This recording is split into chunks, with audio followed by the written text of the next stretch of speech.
Pronto, tudo certo. Podemos começar. Então, bom dia a todas, bom dia a todos.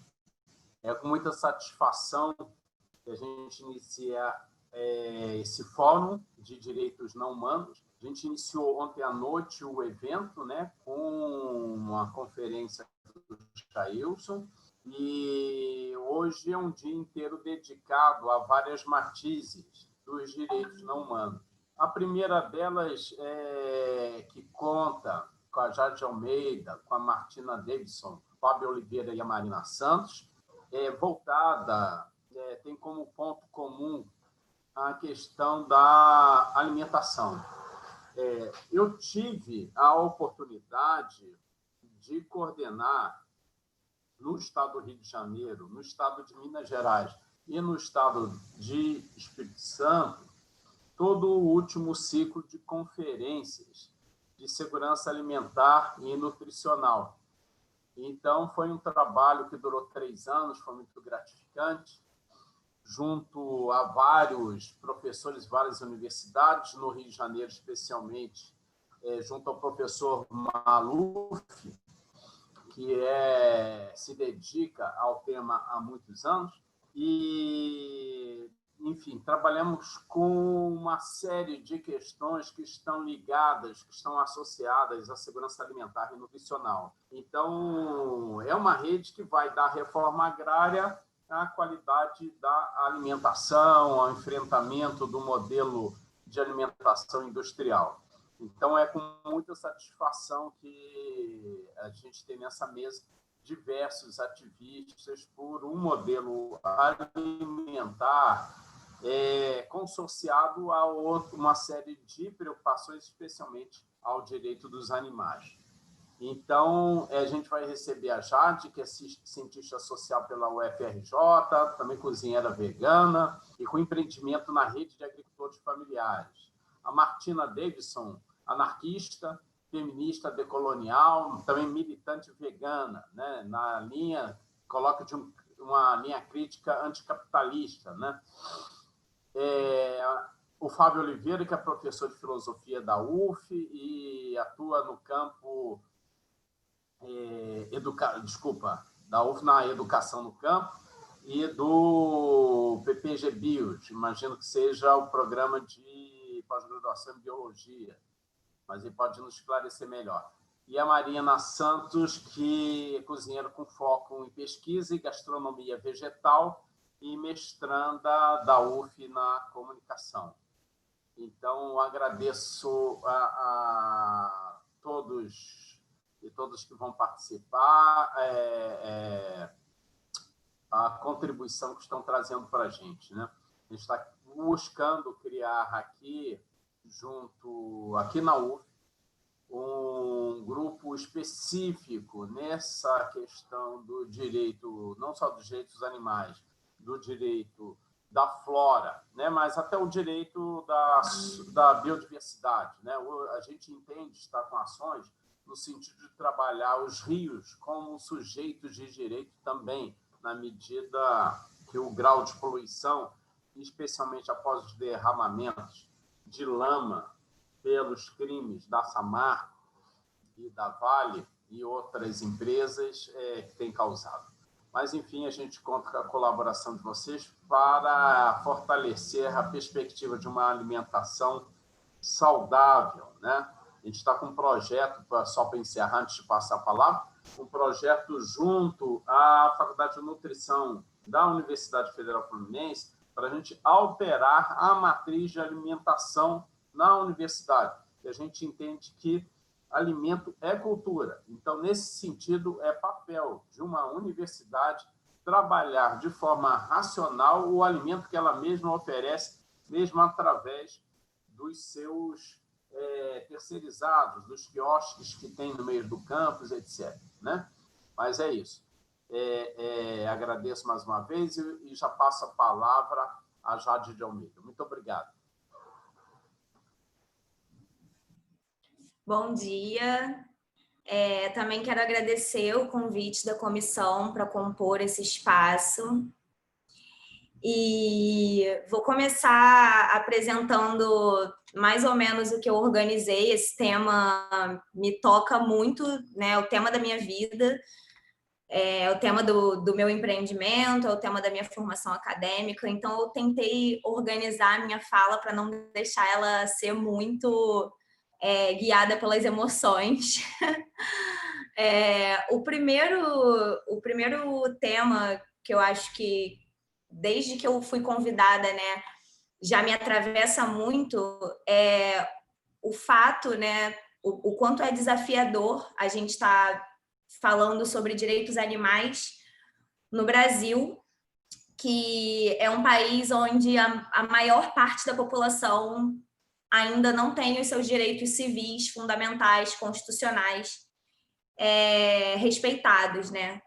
O Estado não os garante ainda. Então, acho que isso causa muita divergência quando nesse aspecto da discussão. Bom, o outro tema é o meu veganismo, né? De onde ele vem, qual que é essa perspectiva vegana que eu trago, como todo movimento composto por pessoas, né, indivíduos, ele tem várias representações.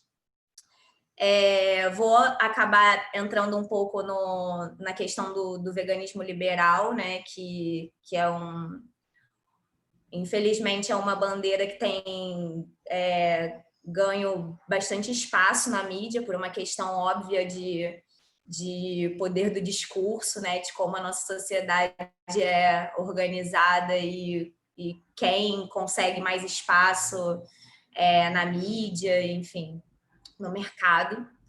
E tudo isso sob a luz da segurança alimentar, né? Então, eu vou tentar desenvolver esses 4 temas com o máximo de calma que eu conseguir. O primeiro, esse tema da divergência, né, sobre essa questão da gente trazer o debate dos direitos animais no Brasil, ele é um tema que vem atravessando muito as minhas discussões e a minha interação com outros atores que eu identifico da luta pela segurança alimentar, né? E aí eu queria destacar aqui que, principalmente, uma galera periférica, uma galera que está engajada em lutas como a luta, por exemplo, do movimento negro, geralmente são essas pessoas que salientam, né, o quanto ainda é necessário quase que um abstracionismo para que a gente chegue nesse debate dos direitos animais quando a gente está falando do Brasil, né? Lugar onde a maior parte da população passa fome, não tem saneamento básico, as pessoas não têm o seu direito, enfim, à moradia respeitado, né? No sentido de que nas favelas a polícia entra nas casas a hora que quer.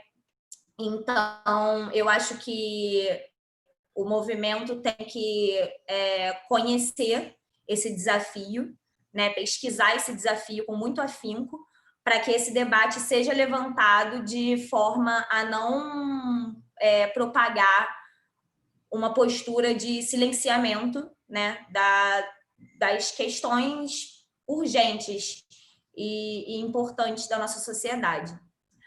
Bom, dito isso, eu vou falar um pouco do meu veganismo. Eu sou, como o Wilson falou, cientista social. A minha formação, ela passou por várias outras áreas de conhecimento. Eu sempre saudei muito os moldes de pesquisa interdisciplinar, os moldes de projeto de extensão interdisciplinar. Eu acho que a interdisciplinaridade ela é um caminho para a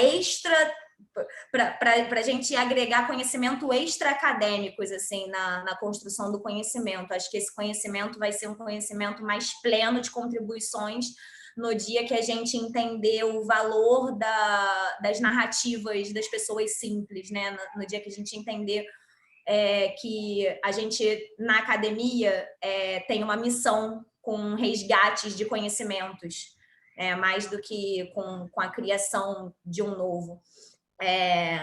só uma visão pessoal, né? E aí, dentro dessa minha formação, eu participei de alguns grupos de pesquisa, de extensão, e o mais marcante deles foi o grupo de agroecologia, que foi um grupo que, desde que eu me envolvi com esse grupo, a minha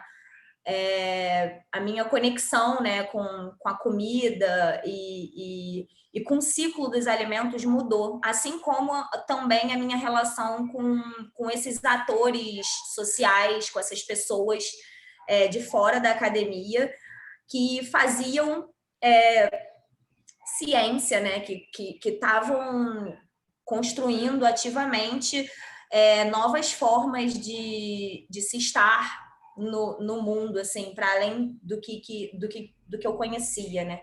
Então, quilombolas, agricultores, né? Pessoas que ensinaram muito, contribuíram muito para essa construção do eco, para mim, assim, né? Da minha perspectiva ecocentrista.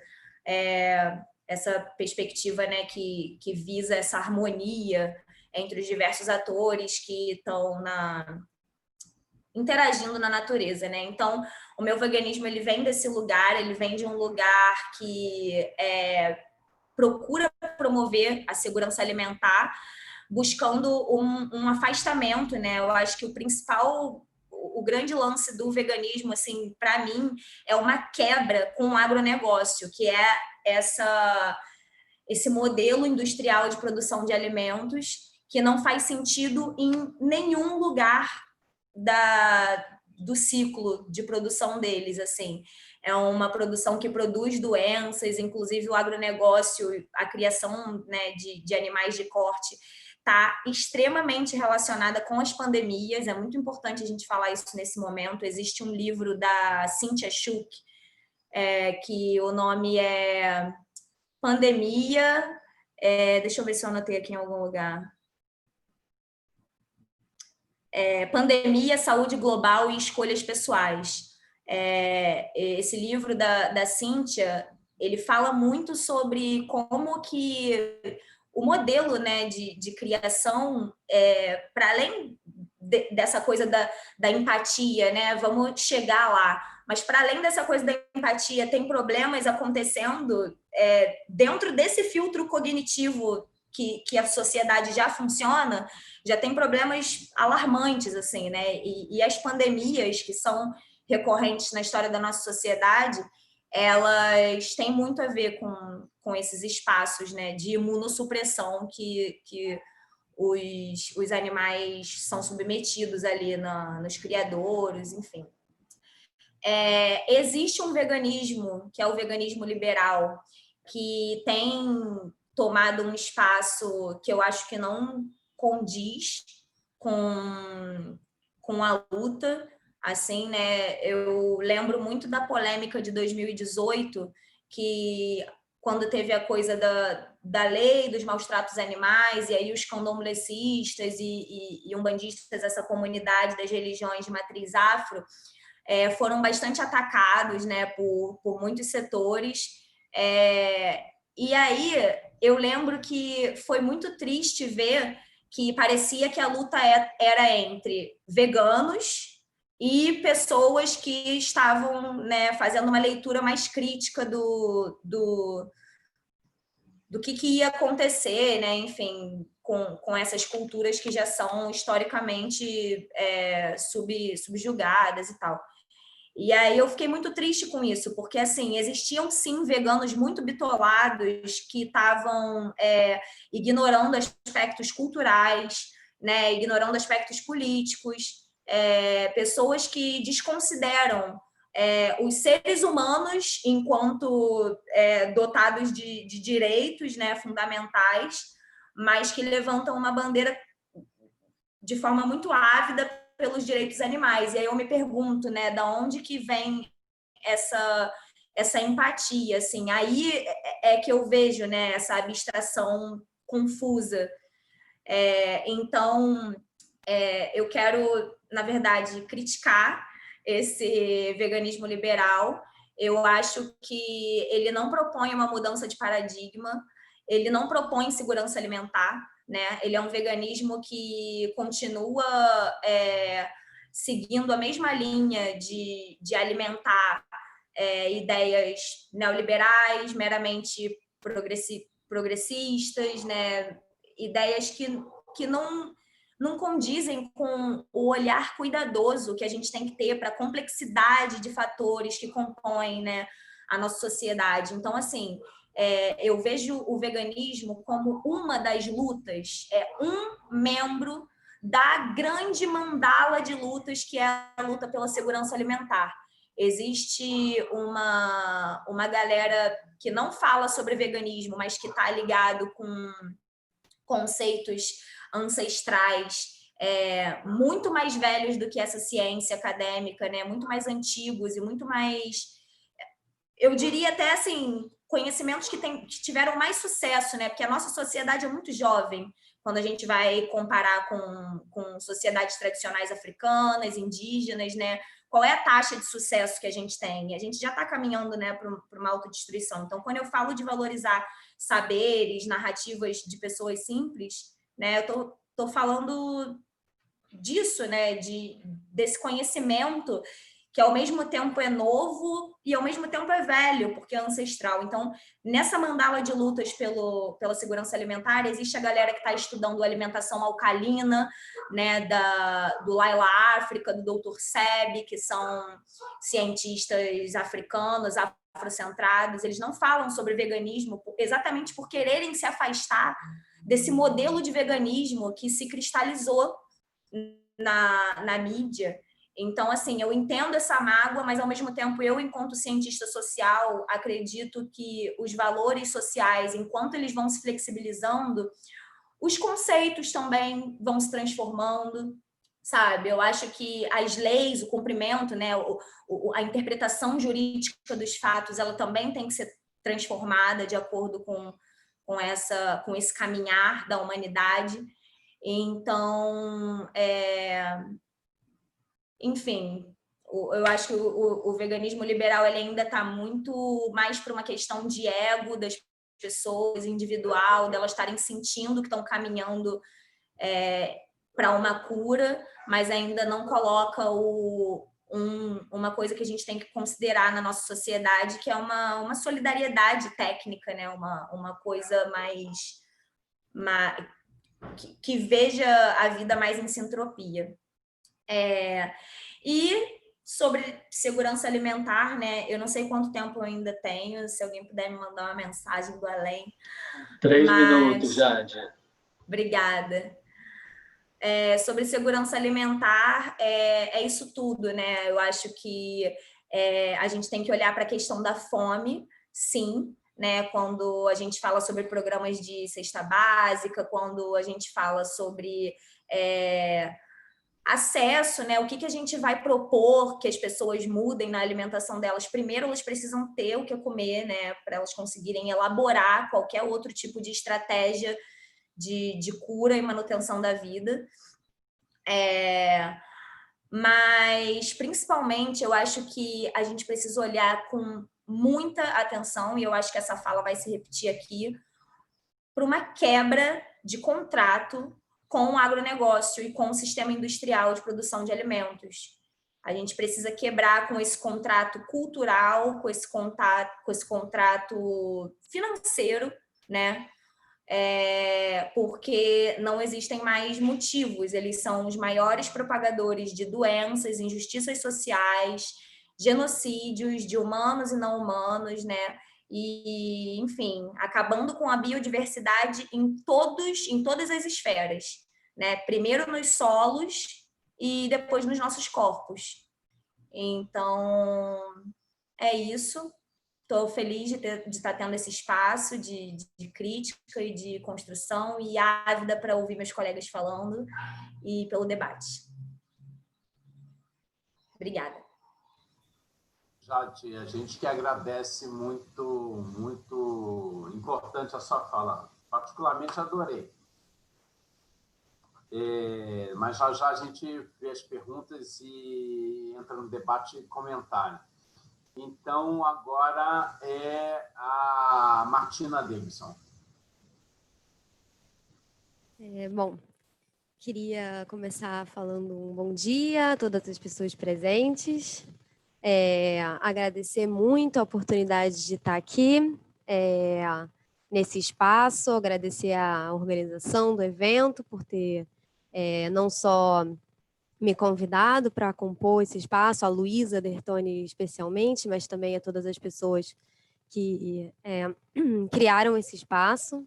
Queria voltar a me apresentar, eu sou Martina, eu sou anarquista, eu sou lésbica, feminista decolonial, militante por um veganismo ético, político, crítico, anticapitalista. E eu estou aqui ocupando um papel enquanto militante, mas aí ouvindo a Jade falar, assim, eu fiquei pensando que seria um pouco injusto me colocar só enquanto militante, porque como ela falou, né, esse tema do qual eu vou falar atravessa todas as partes da minha vida. Então, a minha dissertação que foi pelo PPG-Bis, o mesmo programa no qual o Fábio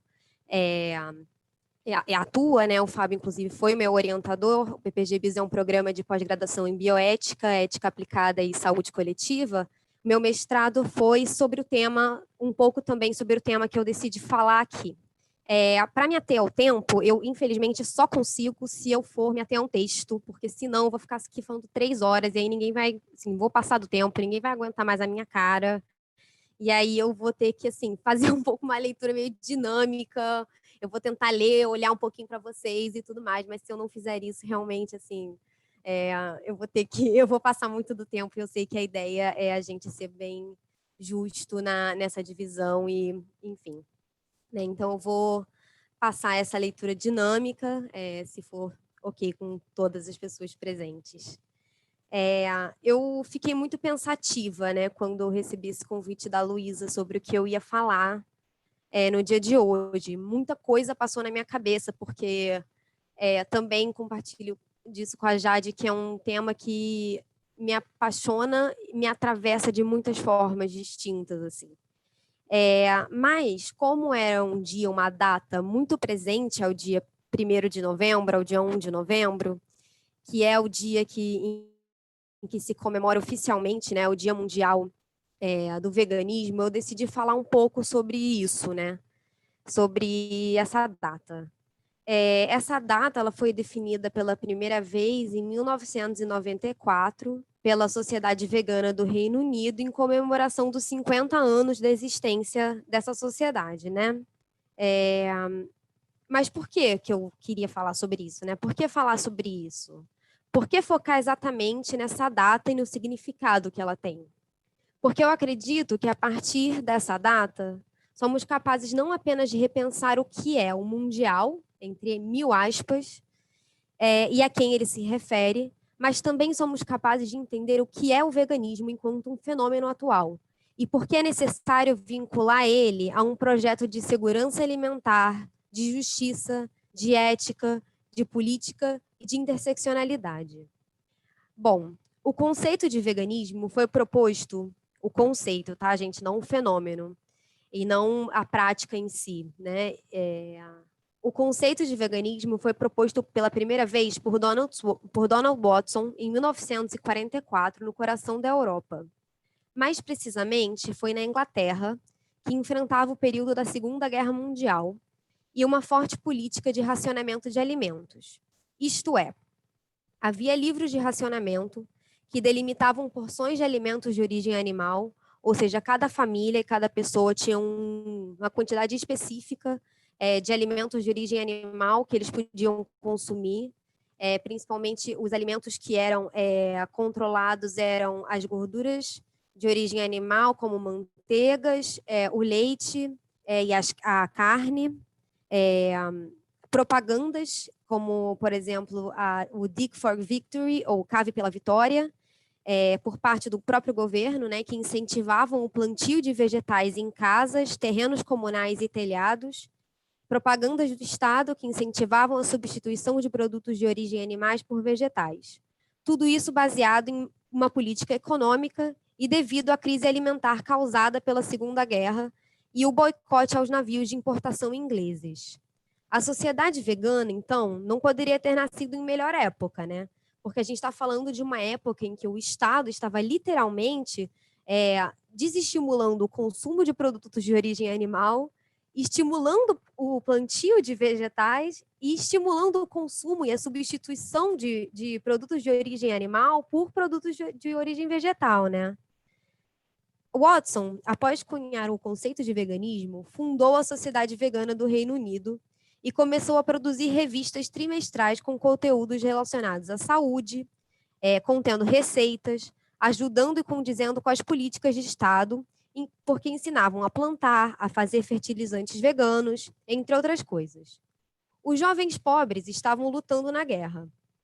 As mulheres jovens e pobres estavam trabalhando nas fábricas ou no campo.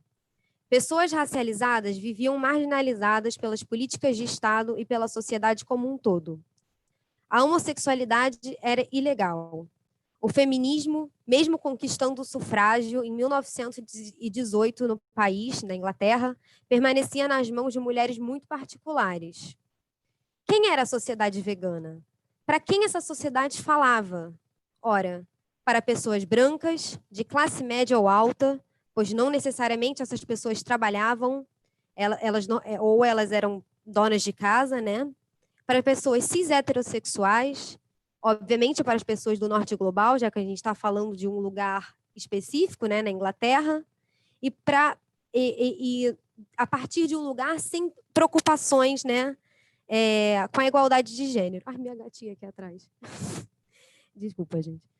Além disso, a sociedade vegana abraçou as políticas de guerra britânicas e disseminou a publicidade em suas revistas, introduzindo produtos específicos para o público vegano, que começaram a aparecer cada vez mais na época, né? Então, além de tudo, os materiais produzidos pela Sociedade Vegana do Reino Unido, eles tinham algumas páginas dedicadas literalmente a produtos veganos que começavam a aparecer mais na época, né? Como substituições de colas, que passavam a ser de produtos de origem vegetal, substituições de produtos de origem vegetal, como, por exemplo, ovos vegetais, coisas que a gente vê até hoje no mercado, que não necessariamente são necessidades, mas que, né, existem como um conforto de consumo, né? Como esse veganismo liberal ao qual a Jade se referiu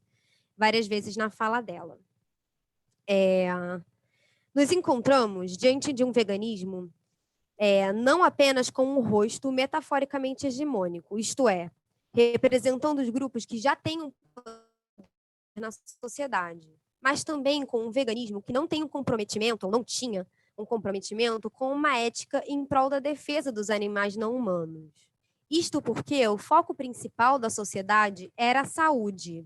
Quando houve uma tentativa de aproximação aos direitos dos animais, os membros da sociedade vegana caíram drasticamente, causando inclusive um rombo orçamentário, né? Então, a minha investigação demonstrou isso, que quando houve uma tentativa de aproximação de uma discussão em torno dos direitos dos animais, as pessoas se desinteressaram sobre isso, né? Então, a sociedade vegana era uma sociedade acrítica, era uma sociedade que se preocupava com uma questão de saúde, e não, de fato, com uma questão de ética animal, né?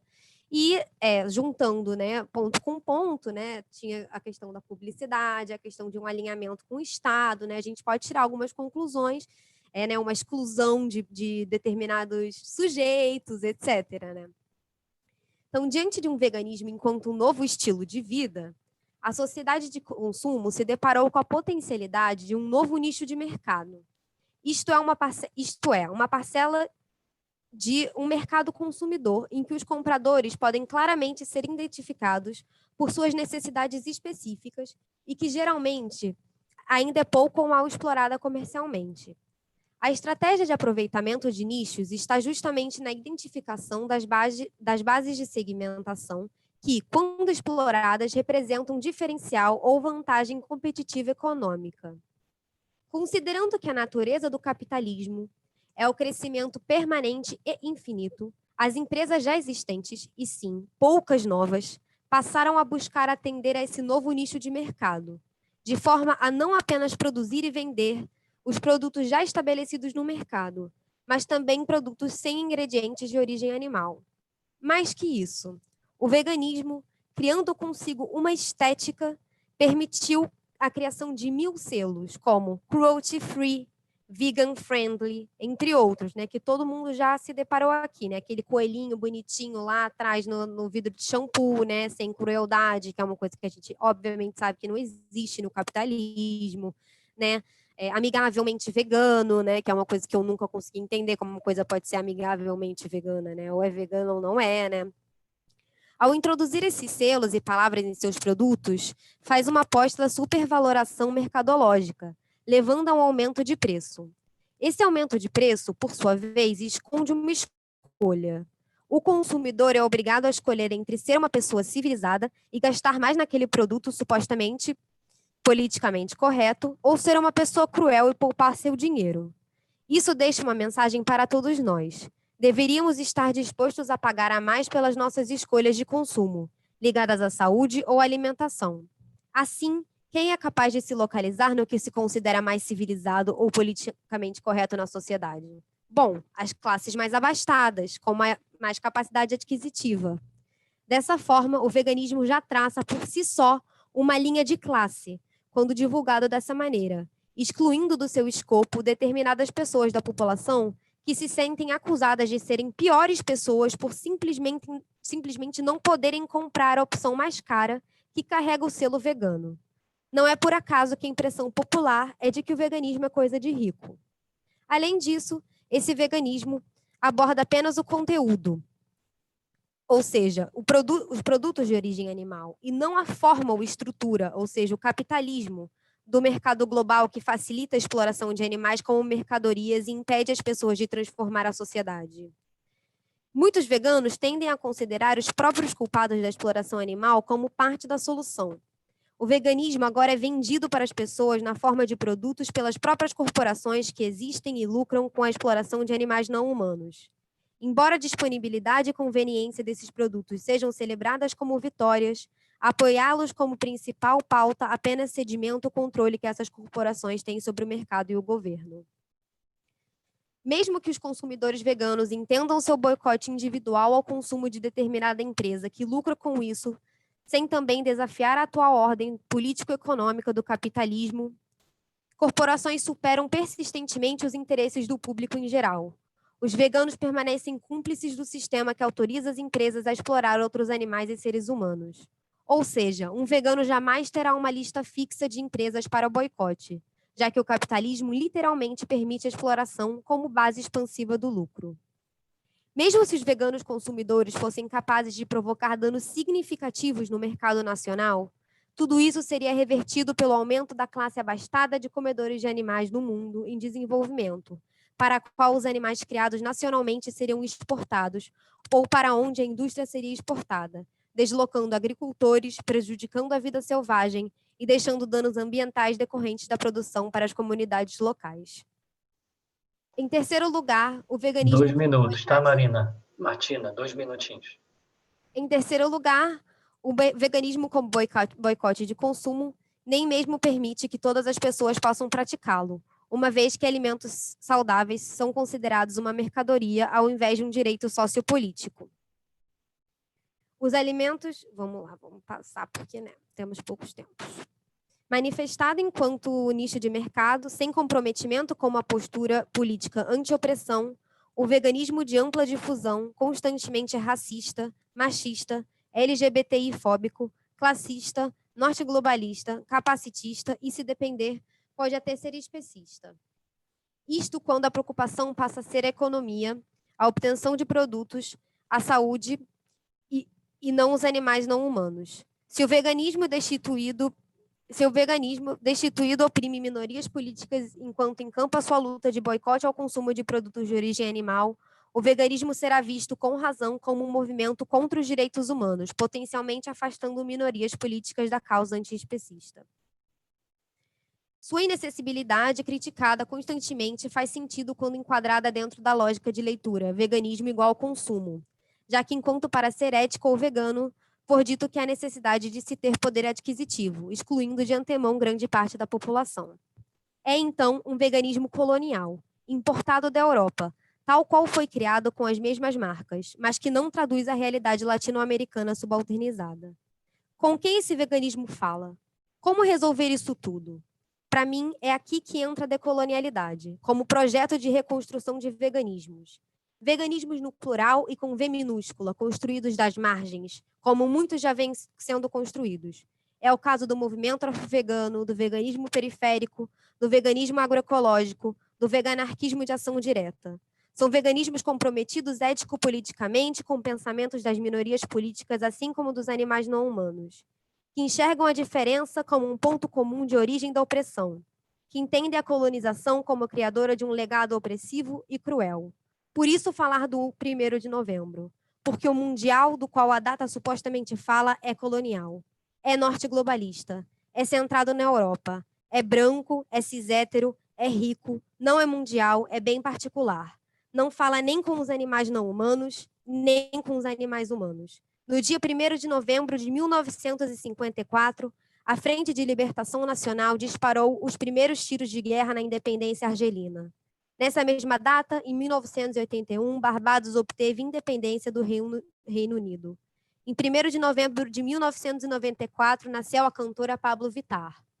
Um ano depois, exatamente, o Congresso Nacional Africano venceu as eleições multirraciais na África do Sul. A minha questão é, se veganismo é decolonialidade ou é apenas a reedição de opressões, o que é mais vegano? Essas últimas datas que citei ou o Dia Mundial do Veganismo? Deixo para vocês essa questão, para que pensem a partir dos seus múltiplos e políticos corações de trincheira, de veganismo sem cultura única, veganismos revolucionários pela libertação de animais humanos e não humanos. Muito obrigada. Obrigado, Martina. Muito obrigado pela fala importante, abordando também numa perspectiva que enfrenta claramente o modelo patriarcal e enfim, se conecta a uma série de lutas que são importantes para todos nós. Vou passar, então, a palavra agora ao professor Fábio Oliveira.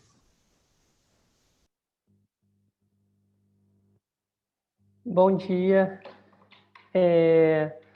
Muito difícil falar depois da Jade e da Martina, muito desafiador falar antes da Marina, mas eu vou tentar. Eu gostaria, antes de tudo, de saudar toda a organização do evento pela iniciativa, a construção desse espaço, em especial a Luísa, o Rafael, a Evelyn, pela oportunidade de estar aqui reunido ao lado de mulheres tão incríveis nessa mesa e de gente tão bacana que compõe esse evento. E, bom, a todas as pessoas que estão aqui conosco também assistindo, participando. Então, muito obrigado mesmo por possibilitar esse encontro e que, além de ser uma partilha de conhecimento, de reflexão, de dúvida, também é uma plataforma de resistência da educação, da universidade pública, gratuita, e um lugar de luta por um veganismo de fronteira, né? Eu acho que espaços como esse têm sido um respiro em tempos tão difíceis, né, como o que estamos atravessando, passando ultimamente, onde a política do ódio e o ódio como política tem se feito cotidiano, né? Bom, meu nome é Fábio Oliveira, eu sou professor de Filosofia da Educação no curso interdisciplinar de Educação do Campo, na UF. Eu sou ativista pelos direitos das minorias políticas, humanas e não humanas. Sou um homem cisgênero, branco, gay, tenho cabelo castanho, crespo, tenho barba, estou usando nesse momento óculos azul marinho, vestindo um suéter azul marinho, de gola alta, atrás de mim há uma parede branca e uma porta branca também. Para essa mesa, eu pensei em contribuir com uma contextualização histórica sobre a luta pela segurança alimentar frente à fome enquanto política no Brasil. Não a fome como um fenômeno, mas a fome enquanto um projeto político. Acho que assim a gente pode chegar em um lugar interessante para pensar o veganismo, né, inserido na discussão da segurança e da autonomia alimentar. situando as experiências pessoais e politizando as ações coletivas que cada um e cada uma de nós possui com a falta ou acesso à alimentação.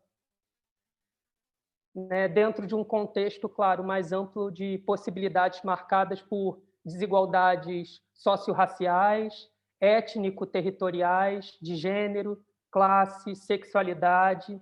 Então, para isso, ecoando o que já foi antecipado pela Jade e pela Martina, é preciso falar do Brasil e da fome, do racismo ambiental, da reforma agrária, do êxodo rural, da demarcação de terras indígenas, da monocultura da soja, da precarização do trabalho na indústria leiteira e da carne, das condições sanitárias, das condições éticas sob as quais os animais não humanos são submetidos, do sexismo, do racismo e da homolesbotransfobia nos movimentos veganos. Eu não poderei, claro, me ater a todos esses elementos, mas é importante, ao menos, situá-los para que a gente não parta de um lugar comum do que signifique também a luta pela segurança alimentar no veganismo e do veganismo na luta pela segurança alimentar.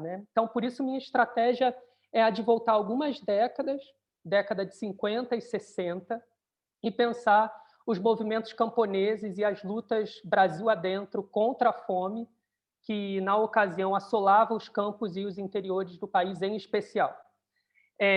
Pensar esse período nos exige pensar também o caráter político do acesso à alimentação. Por quê? Porque a década de 60 no Brasil é a década em que o Brasil também sofre um golpe militar, e foi nesse período, nesse mesmo período, que se percebe uma intensificação da miséria no campo rural, e que acabou também por abrir abrindo espaço para uma série de medidas políticas que contribuíram para essa fronteira que se materializou em desigualdades de diversos tipos. Então, eu sugiro que a gente pense a fome desse período como parte de uma estratégia política consentida pelo Estado, sob o comando, evidentemente, dos interesses do alto empresariado e de grandes corporações nacionais e estrangeiras, em especial a do agronegócio. E por quê? Porque a produção da miséria nesse período ela criou uma atmosfera propícia de ações que, agrupadas, possibilitaram a popularização e a defesa do que veio a ser chamado de Revolução Verde. Para se ter uma ideia, o êxodo rural nesse período, década de 60 e 70, foi responsável, por exemplo, por 31 milhões de pessoas que, se vendo forçadas a abandonar o campo para a cidade, muito em função da miséria e a fome que assolava o campo e o interior do país, também acontecia ao mesmo tempo que a propaganda e a mídia massificava uma certa ideia de esperança de oportunidades apresentada enquanto progresso, modernização, que supostamente a cidade iria oferecer. Esse progresso, na verdade, ele se materializa em grande parte nas condições de trabalhos formais precarizados, e também da informalidade. Raramente essas pessoas que fizeram o êxodo rural nesse período, elas tinham escolaridade. Poucos foram os que conseguiram incluir seus filhos e suas filhas em escolas quando chegaram nas cidades. Muitas filhas e muitos filhos eram igualmente explorados ou expropriados pelos patrões de seus pais e de suas mães.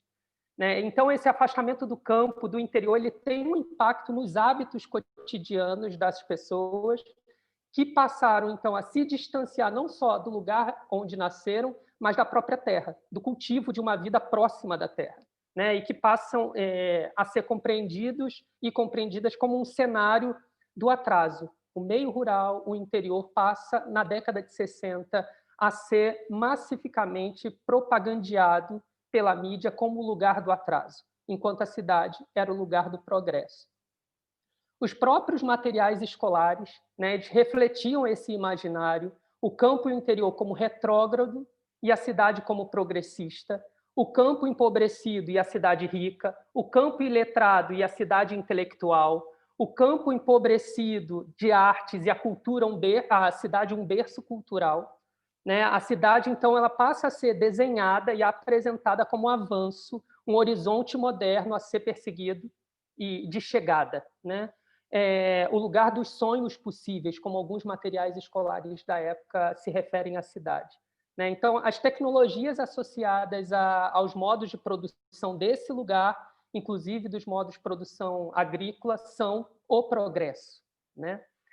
Esse contexto ele abre brecha para a defesa da Revolução Verde, que tinha como intuito modernizar o campo, né? As produções agrícolas chamadas precárias, atrasadas, lentas.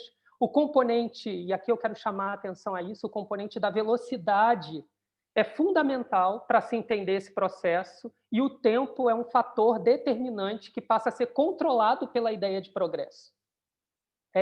A rapidez ela passa a ser associada à dinâmica da vida feliz da cidade, né, que se contrapõe a uma vida sem graça, devagar, do interior e do campo, né? Então, novamente, é importante sublinhar o quanto a mídia tem um papel na proliferação desse discurso e desse imaginário, né? Os personagens do campo, do interior, eles passam a refletir esses estereótipos na mídia, né? De atraso, de iletrado. Era como se não houvesse mais lugar para esse sujeito do campo nessa ideia de construção, né? E da construção também da identidade nacional, que é bem marcada na década de 60 e 70. Né? Então, os sujeitos e as sujeitas do campo passam a ter que se atualizar. E atualizar implicava em ir concreta ou metaforicamente para a cidade e adotar, então, esse modus de vida urbano, né? Aqui, nesse período, se aprofunda a monocultura, em contraposição à diversidade de conhecimento existente no campo, né? O cultivo de pequenos agricultores e agricultoras camponesas que produziam diferentes vegetais, cereais, sem esgotar a força da terra, dá espaço aos latifúndios, à pecuária extensiva, ao cultivo da soja, né? O autor José Graziano da Silva ele vai chamar esse período no Brasil de modernização dolorosa, né? Algo que a Vandana Shiva, paralelamente se referindo à Índia, vai chamar esse registro histórico de monocultura do pensamento ou monocultura da mente. O propósito que esses dois autores, tanto a Vandana quanto o José Graziano, estão se referindo é que há um propósito nesse momento histórico, nesse registro histórico, que não é somente o de devastação da terra, do solo, da água, mas é de prosseguir um processo de colonização de culturas inteiras que não são interessantes para a nova ordem da economia capitalista global. Então, não é só uma colonização e uma monocultura da terra, é com isso uma colonização e uma monocultura também do pensamento, do modo de entender e se entender enquanto sujeito e sujeita dentro desses espaços. Né? É importante frisar, então, que esse contexto histórico ele vai nos revelar que a chegada da Revolução Verde, ou seja, da modernização dos modos de produção agrícola como proposta de progresso, o aumento das ofertas de trabalho, de crescimento econômico, ele ocorre, a gente não vai conseguir falar sobre isso agora, mas tudo isso está ocorrendo junto com um clima político de crescente autoritarismo. Né? Por isso que eu chamei a atenção logo no início da minha fala sobre a importância de relembrar 1964, quando ocorre o golpe militar, porque também é nesse período que nascem os novos sistemas de comunicação. Em 1965 é criada a Rede Globo. Né?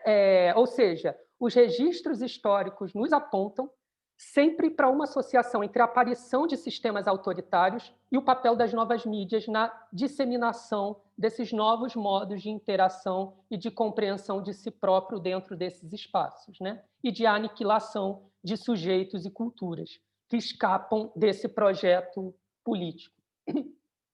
Não foi diferente com o fascismo italiano, com o nazismo alemão. A ditadura de 64 no Brasil tem também esse registro de uma íntima associação entre o autoritarismo e a proliferação do agronegócio. Né?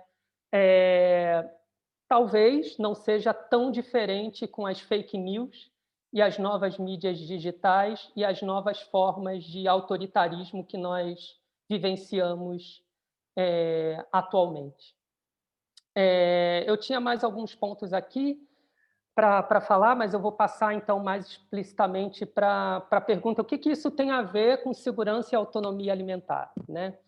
A segurança e a autonomia alimentares juntas, elas, no meu entendimento, elas formam o que a gente chama de soberania alimentar, né? Ou seja, uma forma de você ter acesso não somente ao alimento em si, mas entender a cadeia dos produtos que são chamados massificamente na sociedade de comida, mas que, na verdade, são processados e industrializados, que se sustentam na exploração e na expropriação do trabalhador e da trabalhadora rural, dos conflitos de demarcação de terra, incluindo os indígenas, e também dos animais não humanos, e também da gentrificação das cidades, né, entre outros fatores, né? Então, aqui nós poderíamos falar do MST, de uma série de movimentos pela terra que tem se situado num lugar do que eu gostaria de chamar de esse lugar da fronteira,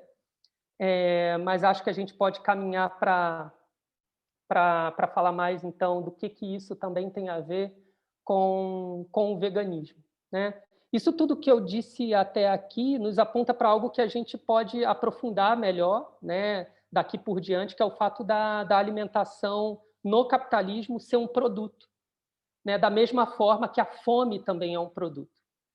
E por isso, as grandes corporações do agronegócio e a indústria cultural, elas se alinham no sentido de traduzir até mesmo as críticas que a gente poderia fazer a esse modelo como um novo nicho de mercado, né? Que é o que acontece, infelizmente, com uma vertente do veganismo que se rende aos interesses de mercado e incorpora para si mesmo a dinâmica da competição desleal, injustificada, e o abandono também, claro, pela luta por justiça social, né? Por isso, se aposta em mecanismos publicitários, né, para atender aos anseios de uma elite e, ao mesmo tempo, excluir e continuar excluindo as minorias políticas e torná-las alheias a um nicho de mercado.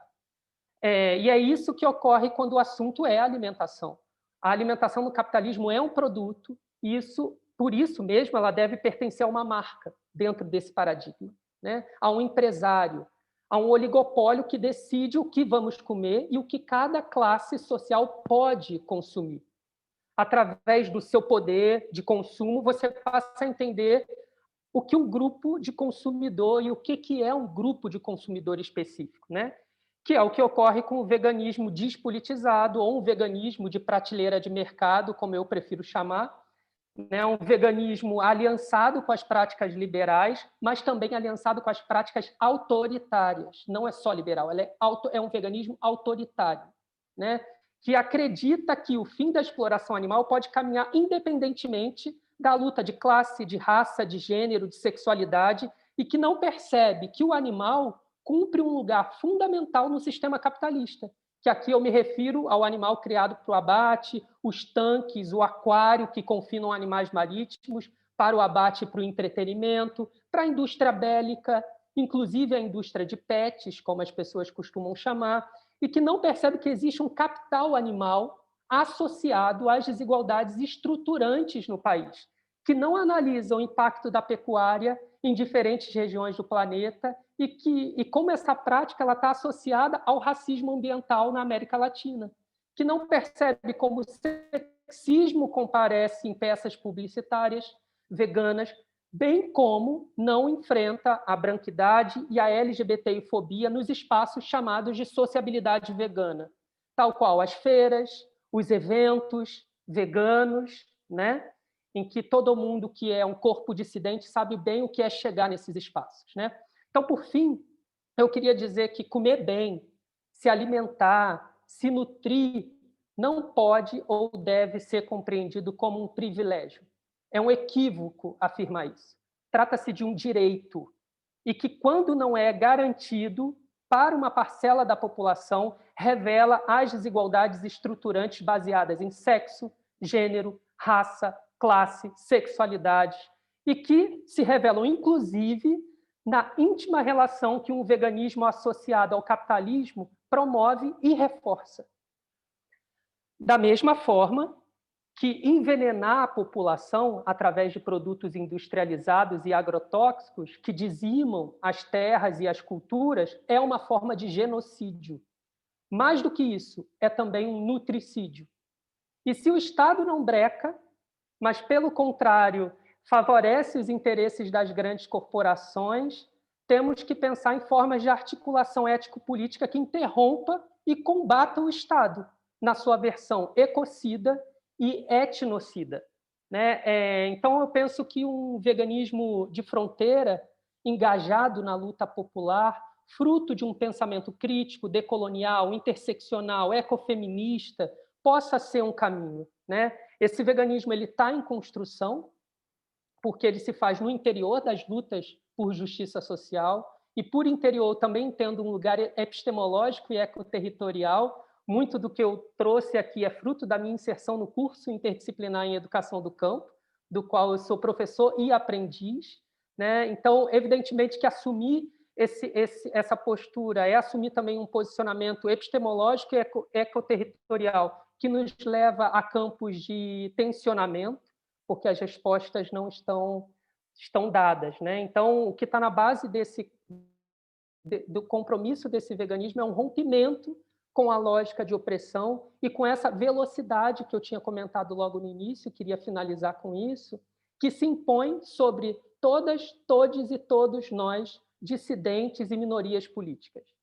A velocidade aqui que eu me refiro ela é uma estratégia de captura do tempo através da exploração moderna colonial na sua versão capitalista neoliberal, né, que se materializa contra os nossos corpos. Né? E pensar e defender um veganismo atrelado à segurança alimentar e vice-versa implica também assumir o seu aspecto agonístico, ou seja, seu potencial discordante, sujeito a modificações, revisões, reinterpretações. E diante desse veganismo, o tempo, como eu tenho dito já há algum tempo, ele vai ser um marcador dos nossos próprios privilégios, que são muitas vezes ocultados pela velocidade, pela urgência das nossas batalhas. Né? O tempo para cultivar, o tempo para cozinhar, o tempo para comer, o tempo para chorar, o tempo para enlutar, o tempo para lutar, o tempo para fazer, o tempo para se deslocar, o tempo para descansar, o tempo para desistir, mas também o tempo para insistir e existir. Né? Então, o veganismo que aqui acho que defendemos, ele precisa se situar num novo tempo. Né? É isso. Muito obrigado e desculpa o tanto de tempo que eu falei. Fábio, muito obrigado aí pela fala, também importante, contextualizando desde da década de 50 até hoje, demonstrando que, enfim, toda essa consequência de enfrentamento aos modelos de reforma agrária, de alguma forma, estão orquestrados. Né? E passar, antes da gente entrar no debate propriamente, passar a palavra agora a Marina Santos. Oi, gente, bom dia. Eu queria agradecer o convite, porque eu adoro falar sobre o assunto e foi a primeira vez que eu fui convidada, de fato, para compor uma mesa, então estou um pouco nervosa, sim, mas ao mesmo tempo estou bem contente. E eu queria primeiro também agradecer ao Fábio, porque ele me abriu um caminho que eu não conseguiria construir aqui nesses 15 minutos, né? Então, eu agradeço bastante a fala dele, porque me ajuda também onde eu quero chegar. Bom, eu sou Marina, eu sou cozinheira há 4 anos, né? Apesar de ter começado a me colocar, de fato, como cozinheira há menos tempo, e eu trabalho com gastronomia vegetal. Além disso, eu sou pesquisadora aqui pelo PPG-Com da UF, né, o PPG de comunicação, e dentro da minha pesquisa eu tento unir representação, comida, televisão e classe social. Né? Então, é uma pesquisa, porque na comunicação a gente passa muito por representações, e quando eu pensei nessa fala, né, quando eu tentei elaborar essa fala, eu decidi caminhar por esses 2 caminhos, o da gastronomia vegetal, unido com essa ideia de como a gente representa ela. E, bom, eu comecei quando eu elaborei esses tópicos, assim, para tentar trazer aqui de uma forma clara o que eu gostaria de dizer, eu comecei a pensar que a gente, né, dentro de uma ideia de um veganismo que a gente tenta comunicar como luta para as pessoas, a gente esquece um pouco de pensar a comida, né? E eu vou aqui um pouco me distanciar do que os meus colegas estão falando, que é no sentido de luta, mas eu vou trazer um pouquinho para o meu lado, vou puxar uma sardinha para a questão da gastronomia em si, da comida em si. E a gente tende a, enfim, a excluir os elementos históricos e socioculturais que o ato de alimentar contém, dentro do momento que a gente começa a comunicar o que é ser vegetariano, o que é ser vegano, enfim, o que é essa alimentação, esse contexto todo. A gente esquece muito todo um contexto social que as pessoas vivem, todo um contexto histórico que as pessoas vivem, e a gente esquece a nossa própria história, no sentido de que a gente não sabe, por exemplo, qual que é a nossa base alimentar. A gente, dentro de muito que foi falado, que é exatamente essa inserção muito forte comercial do agronegócio, do neoliberalismo e afins, a gente acaba se esquecendo absolutamente de quem nós somos enquanto pessoas que praticam o ato alimentar, certo? A gente não conhece mais a nossa base, a gente não sabe mais o que compõe um prato brasileiro, por exemplo, sabe? E, bom, e aí pensando nisso, eu fiquei pensando em 2 questões, assim, da minha prática pessoal e da minha experiência de vida mesmo, que é uma fala, na verdade, da minha avó, né? A minha avó, ela é uma pessoa que nasceu em 1933. E ela sempre fala que se ela tiver arroz, feijão, chuchu e angu no prato dela, ela tá bem, né? Ela vai se ver bem, ela vai se ver ali satisfeita, ela vai se ver feliz. E aí eu pensei também numa outra questão, que é o fato de que, por exemplo, meu avô era um padeiro, assim, ele sempre foi padeiro, né? Essa foi a profissão dele. E a gente está nesse momento tentando resgatar, por exemplo, panificação natural, a gente está falando de fermentações naturais, sem conservantes, e se afastando de uma ideia do que é essa indústria, mas, assim, há 50 anos atrás o meu avô fazia isso, ele assava pão na lenha, e não era uma questão, ele não tinha receita num caderninho, ele tinha a prática dele como padeiro, e só. Então, quando a gente quer comunicar um veganismo, uma alimentação saudável, coerente, que seja para todas as pessoas, a gente está se esquecendo de resgatar, de certa forma, essa possibilidade que é entender a nossa própria história e resgatar pessoas e comidas e, enfim, práticas culinárias que fazem parte já da nossa cultura. Certo? A gente importou, de certa forma, ideias do que é, enfim, uma alimentação coerente, uma alimentação saudável, e a gente esquece de olhar para quem nós somos. E, bom, para mim é muito difícil não ser prolixa, gente, então eu estou tentando me organizar aqui. E, bom, quando eu faço esse resgate, né, quando eu falo desse resgate, dessa alimentação de base, dessa alimentação que é nossa já, de fato, que já está aí, que um prato de, enfim, arroz, feijão e angu e quiabo que seja, é um prato nutritivo, é um prato que, enfim, é gostoso, inclusive, eu falo isso porque eu acredito que nós não estamos comunicando uma ideia de veganismo interessante para a maioria. E aí eu falo isso porque eu acredito que a gente, ao invés de comunicar o nosso alimento como tão prazeroso quanto, porque a gente tira também o alimento desse espaço do prazer, e a alimentação está ligada, sim, há uma relação de consumo e prazer, né? Tem que estar, porque às vezes a gente esquece que faz parte desse processo e desse ato como um todo, que é o alimentar-se. Quando a gente comunica a alimentação vegana a partir de uma lógica quase que cristã, certo? A partir de um moralismo, a partir de uma culpa, que é falar, eu com meu prato sem carne, sou uma pessoa que me eximo da culpa de, enfim, poluir o planeta, de matar um animal, de não, né, tipo, eu me eximo dessa culpa de, individualmente, de... Me perdi.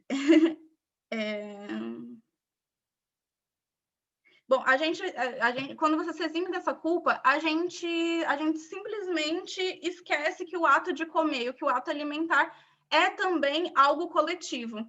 A gente individualiza questões, a gente parte quase de uma moral cristã mesmo, certo? Para falar ali que, enfim, o meu prato é o necessário, o meu prato sem carne é o certo, o meu prato sem carne. A gente está falando do meu.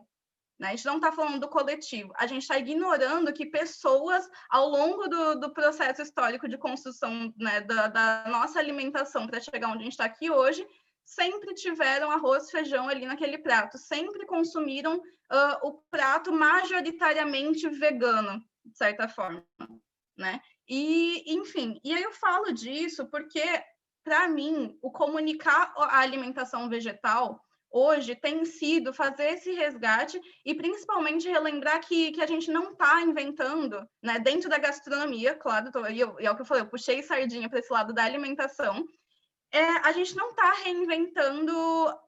inventando a roda, né? Que, enfim, comidas do futuro, de certa forma, não são algo que vão construir, de fato, o que é dentro, né? O que é um veganismo como possibilidade de segurança alimentar para a população. Não é, porque moqueca de banana, de chuchu, de ovo, do que tiver, sempre foi um preparo. Moqueca é um preparo, por exemplo. Não é a moqueca de banana terra que é a invenção, né? Tipo, foi uma grande invenção do veganismo. Sempre existiu. É um resgate. E aí, enquanto a gente pensa a partir de uma lógica branca, colonizadora, a gente vai virar e falar o quê? Isso é um preparo vegano. E não simplesmente isso é um preparo da gastronomia brasileira e ponto. A gente separa uma coisa da outra, a gente esquece que, e muito dentro dessa lógica realmente de uma apropriação branca e majoritariamente, inclusive, sudestina, a gente esquece completamente que não são coisas que surgiram ontem, não são coisas que foram inventadas pelo movimento, são coisas que já existiram, que, por exemplo, a minha avó não fazia moqueca, porque, enfim, ela é mineira, mas, assim, as nossas avós já faziam, né? E, bom, quando eu trago todas essas coisas, quando eu tento contextualizar a partir de todas essas questões, eu falo num lugar que é o de pensar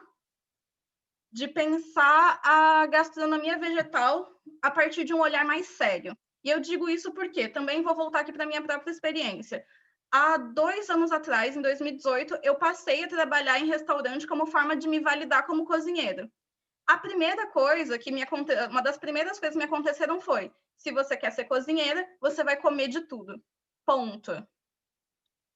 Sabe? Não foi uma questão, ou você come o que você está preparando, ou vai caçar seu rumo, sabe? Então, assim, a própria gastronomia não está aberta ainda para que pessoas falem que o vegetal é protagonista, por exemplo. Então, a gente tem um caminho muito longo para percorrer. Até porque quem está falando, e aliás, muita gente que está falando que tem visibilidade, não chega na maioria, certo? Os poucos cursos que existem não chegam até mim, por exemplo, financeiramente dizendo mesmo. Então, quando a gente pensa a gastronomia vegetal, a gente tem um caminho enorme para pensar, porque entre as questões que o Fábio já falou, que e que, né, enfim, Jade e Martina também falaram, que são questões como agronegócio, como o óbvio, né, o capitalismo agindo né, pelas amarras dele. Quando a gente pensa em construir alimentação vegana, gastronomia vegetal e, consequentemente, propõe que vegetarianismo pode ser um caminho para pensar a segurança da maioria, para pensar num prato cheio para a maior parte das pessoas, a gente tem que também entender de onde estão partindo esses cozinheiros. Porque muitos cozinheiros vegetarianos e veganos que falam do assunto propõem uma facilidade em acesso à alimentação vegetariana que, infelizmente, por mais que a gente diga é barato e tudo mais, mas a forma como a gente fala desse vegetarianismo não é. Não é acessível, não é barato, não é fácil. Hoje, como escolha pessoal, eu escolhi, por exemplo, eu já tinha conversado isso com o Jade, inclusive, eu escolhi não usar na Black Veg o veganismo como meu mote. Eu escolhi falar em alimentos vegetais, em apresentar minha comida simplesmente como comida. E dar o valor a ela que eu daria, né, o que se daria para um prato ali de filé mignon. É falar, essa minha abobrinha pode sim ser tão gostosa quanto qualquer outro prato. Ponto. Não tem espaço para discussão aqui, sabe? Então, eu acho que a gente está num caminho e alguns cozinheiros vegetarianos estão começando a abrir espaço para essa discussão de uma forma mais séria, que é realmente colocar essa alimentação como foco, como caminho, como possibilidade. E aí, me encaminhando realmente aqui para a conclusão dessa fala, eu queria colocar uma questão que eu acho que a gente acaba não falando tanto, que é o seguinte, né? Eu tive contato com o universo vegetariano há quase 10 anos, né? Eu tinha 15 anos, eu era bem nova, e aí, a princípio, o contato que a gente tem é pelos animais. Sim, né? Mas a grande questão é que eu passei muito tempo me incomodando com esse pelos animais, pelos animais. Porque eu percebi que a grande questão para mim, na verdade, é que pelas pessoas. Porque pessoas, por exemplo, negras, não têm direitos assegurados ainda.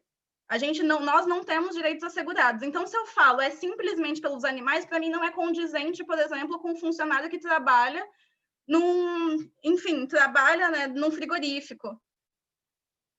Não é condizente com as pessoas que são obrigadas que são obrigadas não, mas que têm como saída trabalhar nesses espaços que são violentos sim para os animais, mas são violentos também para pessoas. Então, eu comecei a entender que existe outra forma de acessar a alimentação vegetariana, acessar o universo do veganismo, que é também pelo direito de pessoas, né, a acessar a alimentação, pessoas a, enfim, terem empregos dignos e seguros. E, bom, para fechar aqui, realmente, eu queria colocar que, por exemplo, apesar de eu ter gostado muito do convite, eu acho que existem outras pessoas negras falando sobre o assunto, gente. Existem várias pessoas negras falando sobre o assunto, e é importante que a gente tenha esse trabalho de ir atrás dessas pessoas, de entender qual que é o trabalho delas, porque vocês vão entender que a nossa perspectiva sobre a alimentação vegetal é outra também, né? A gente fala muito, a gente ataca bastante, e que bom, esses discursos liberais, mas a gente esquece um pouco de procurar as pessoas que estão falando que não sejam sob essa ótica colonial. Então, muito obrigada. Obrigado, Marina. Muito, muito bom. Adorei também a fala. Enfim, há uma série de perguntas no chat. Eu só queria, antes de pedir para o Rafael relacionar as principais, a gente está com o tempo corrido, porque 10h30 a gente inicia outra mesa, mas queria não só parabenizar os 4 que comentaram, mas a Jade falou de um veganismo, eu vou chamar de burguês, Jade, né? Um veganismo burguês, ou seja, é um debate forte essa questão de adaptação, né? Ou seja, como o mundo cultural é também colonizado, então, às vezes, também gostei da expressão do veganismo de prateleira, né? do que foi apresentado, atribuído ao Fábio. Então, eu acho que é uma questão também, né? A gente está diante de modelos, e esses modelos são dominados. A Marina, agora com a expressão da cozinheira, que parece que está concorrendo a um Masterchef, né? Tem que fazer tudo, ou seja, um estereótipo onde os valores propriamente complexos passam a ser desprezados, né? E já também usou uma expressão, achei maravilhosa, a grande mandala de luta, né? Sensacional, sensacional. Martina, eu gostei muito do seu histórico, né? Que vai desde o histórico oficial até a quebra total das datas. A data do Flávio Vittar no meio do seu calendário é sensacional. Adorei essa ironia. E me lembrou o autor que eu gosto particularmente muito, a gente está meio homenageando nesse evento, que é o Alan Moore, que ele é um escritor, fez roteiros para cinema, história em quadrinhos e tal, mas especialmente o Monstro do Pântano, que foi um personagem dele nos anos 80. Mas ele fez depois um personagem muito de sucesso que foi o V de Vingança, né? Onde se aproveita de parte da biografia do Guy Fawkes, que foi um revolucionário que tentou explodir a Torre de Londres. Eu pensei, em vez de V de Vingança, um V de vegano, né? Que você começou ali em 44 com Watson e tal, já imaginei o V de vegano. E vamos pensar isso, vamos fazer um terrorismo alimentar. Fica a proposta aí para a gente começar a ampliar as fileiras. O Fábio, estou vendo que o Fábio que inspira essa turma toda. Parabéns pelo seu trabalho, adorei sua descrição também, né? Desde o óculos, a camisa, o que está atrás. Então, essa reconstrução dos detalhes que acaba sendo exatamente o paradigma indiciário, né? Como diz um grande historiador, que é o Ginsburg, né? Como é que a gente reconstrói as relações a partir do detalhe. E também o fato, né, dessa passagem, né? O Caio Prado Júnior, o grande sociólogo, ele coloca essa questão, né, que o Brasil sai da cultura agrária para até a esquerda faz um investimento no ampliar o operariado, que era a forma de luta ali da década de 50 até os anos 70. É também o que caracterizou nos anos 80 a criação do PT, ou seja, que é um elemento que está até hoje aí na nossa história política.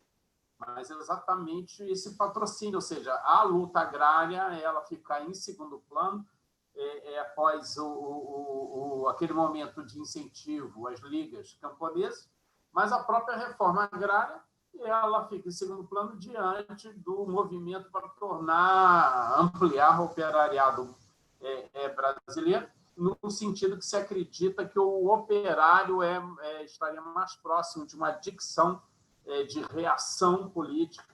E, enfim, são trajetórias que a gente pode se perguntar, rever esses processos, né? O próprio Graziano faz uma reflexão nesse sentido e certamente elementos que vão se somar só ali no final dos anos 70.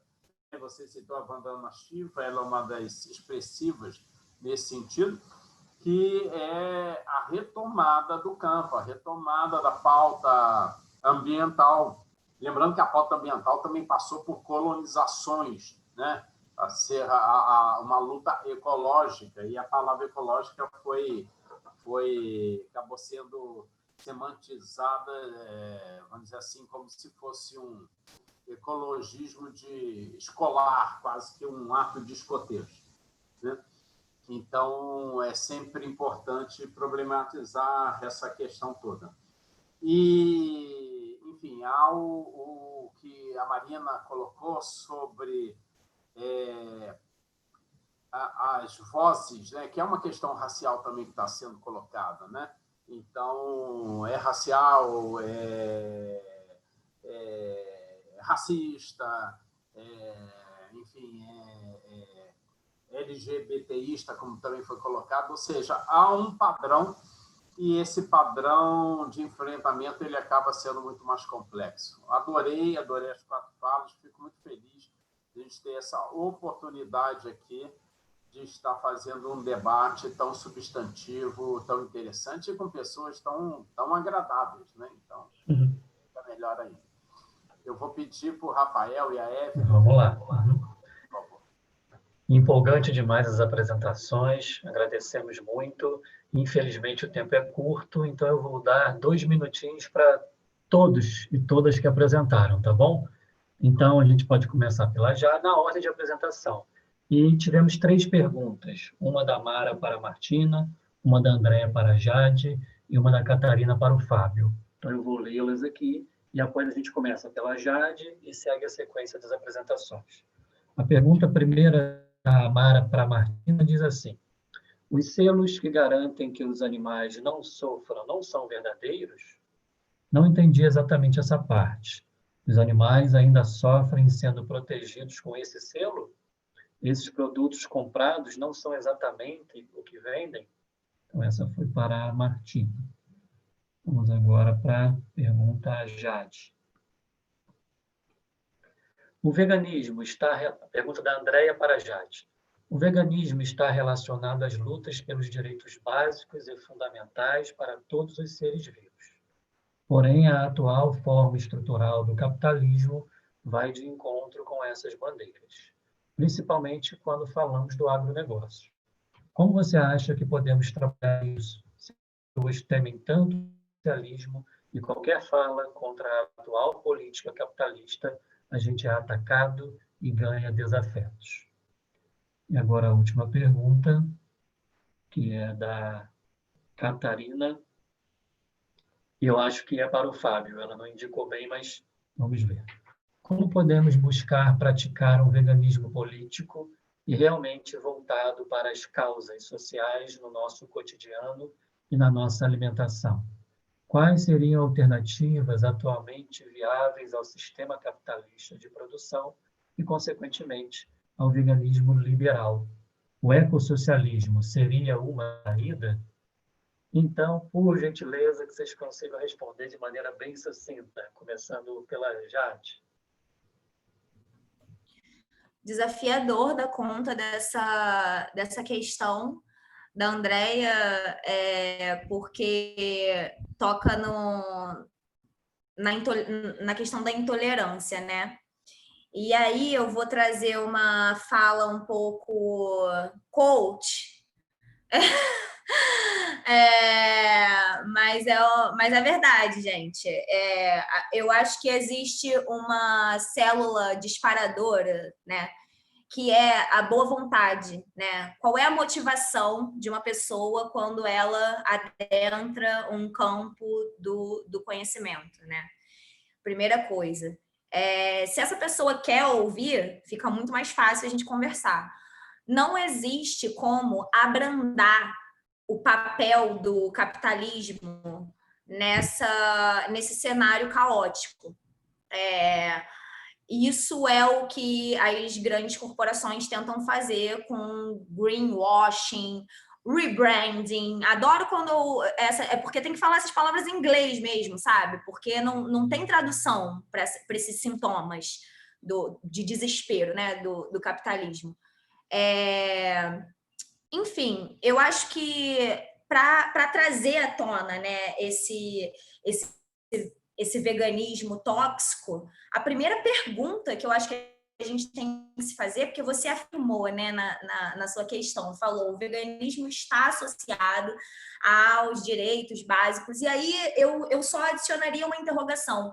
o veganismo está associado aos direitos básicos e civis da população? Eu perguntaria, né? Porque, assim, para mim tá. O meu veganismo de cientista social, de cozinheira, mulher suburbana, né? Enfim, o meu veganismo está associado. O meu veganismo não tem como ser caro, não tem como ser elitista, mas o veganismo, né? E aí eu